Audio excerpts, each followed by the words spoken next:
Edward's Day Out. Once upon a time, there was a little engine called Edward. He lived in a shed with 5 other engines. They were all bigger than Edward and boasted about it. They said, "Huh, the driver won't choose you again. He wants big, strong engines like us." Edward hadn't been out for a long time, and he began to feel sad. Just then, the driver and fireman came along to start work. The driver looked at Edward and said, "What's the matter? Are you feeling sad?" Would you like to come out today?" And Edward said, "Oh, yes, please." So the fireman lit the fire and made a nice lot of steam. Then the driver pulled the lever and Edward puffed away and he blew his whistle. "Look at me! Look at me!" The other engines were very cross about being left behind, and away went Edward to get some coaches. Then they went to the station where the people were waiting. "Here we are, here we are. Come along, get in quickly, please." So the people got in quickly, and Edward waited happily for the guard to blow his whistle and wave his green flag. He waited and waited, but there was no whistle and no green flag.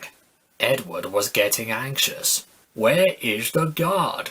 The driver and fireman asked the station master, "Have you seen the guard?" "No." They asked the porter, "Have you seen the guard?" "Yes, last night."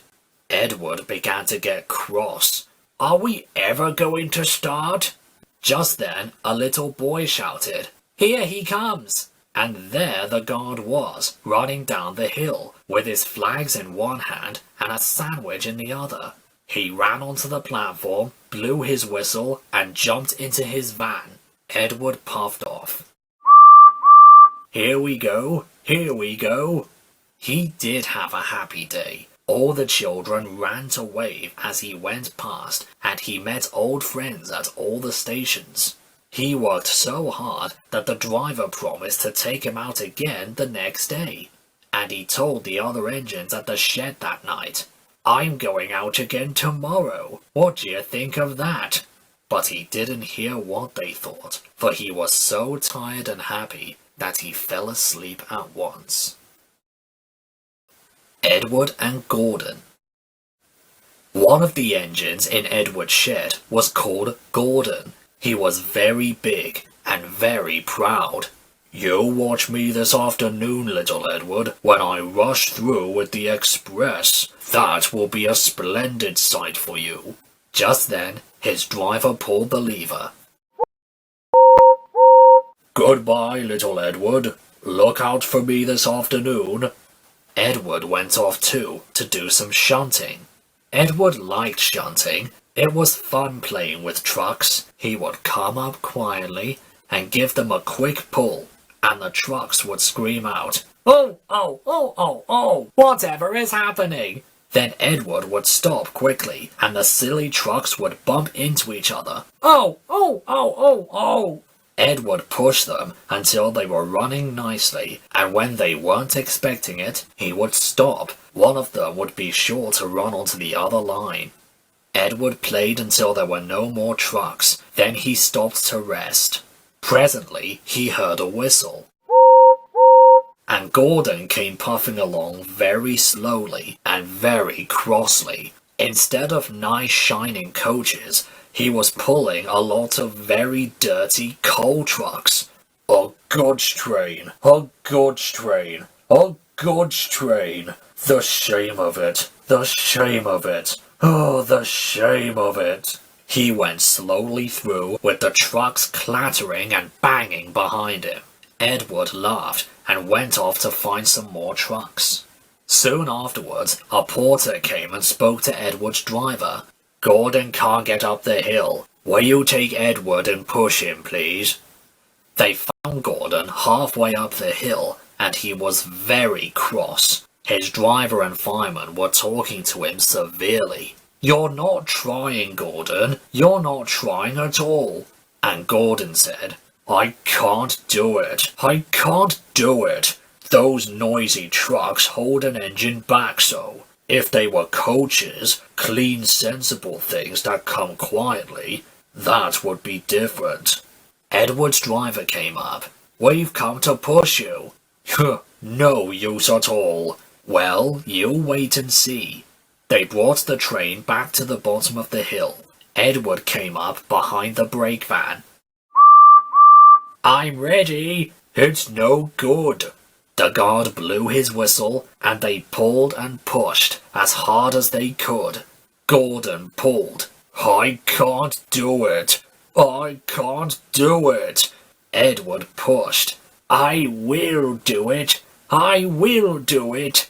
I can't do it. I will do it. I can't do it. I will do it. Edward pushed and puffed and pushed as hard as ever he could. And almost before he realized it, Gordon found himself at the top of the hill. Oh, I've done it. I've done it. I've done it. And he forgot all about Edward pushing behind. He didn't wait to say thank you, but ran on so fast that he passed 2 stations before his driver could make him stop. Edward had pushed so hard that when he got to the top, he was out of breath. Gordon had ran on so fast that Edward was left behind. The guard waved and waved, but Edward couldn't catch up. He ran on to the next station, and there the driver and fireman said that they were very pleased with him. The fireman gave him a nice long drink, and the driver said, I'll get my paint out tomorrow and give you a beautiful new coat of blue with red stripes. Then you will be the smartest engine in the shed. The sad story of Henry. Once an engine attached to a train was afraid of a few drops of rain. It went into a tunnel and squeaked through its funnel and never came out again. The engine's name was Henry.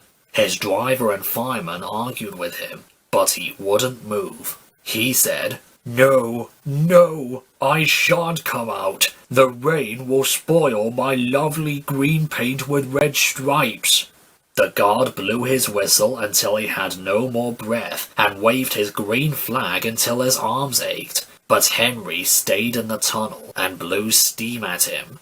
Go away! Go away! I'm not going to spoil my lovely green paint with red stripes for you. Oh. The passengers came out and argued too, but Henry wouldn't move. No! No! Leave me alone! A fat director, who was on the train, told the guard to get a rope. Fetch a rope, won't you? That's right. Now, Henry, we shall pull you out. But Henry only blew steam at him and made him wet. Leave me alone. They hooked the rope on and all pulled. Except the fat director. My doctor has forbidden me to pull, don't you know? They pulled and pulled and pulled. But still, Henry stayed in the tunnel. Then they tried pushing from the other end. The fat director said, 1, 2, 3, push! But he didn't help himself. He said, my doctor has forbidden me to push. They pushed and pushed and pushed. But still Henry stayed in the tunnel. At last, another train came. The guard waved his red flag to stop it. The 2 engine drivers, the 2 firemen, and 2 guards went and argued with Henry. Look, Henry, it stopped raining. Yes, but it will begin again soon, and what will become of my green paint with red stripes then? So they brought the other engine up, and it pushed and puffed and puffed and pushed as hard as ever it could. But still Henry stayed in the tunnel. So they gave it up, and the fat director told Henry, we shall leave you there, for always and always and always. They cut a new tunnel through the hill, they took up the old rails, and they built a big brick wall in front of Henry. Now Henry can't get out, and he watches the trains rushing through the new tunnel. He's very sad, because no one will ever see his lovely green paint with red stripes again. But I think he deserved it. Don't you?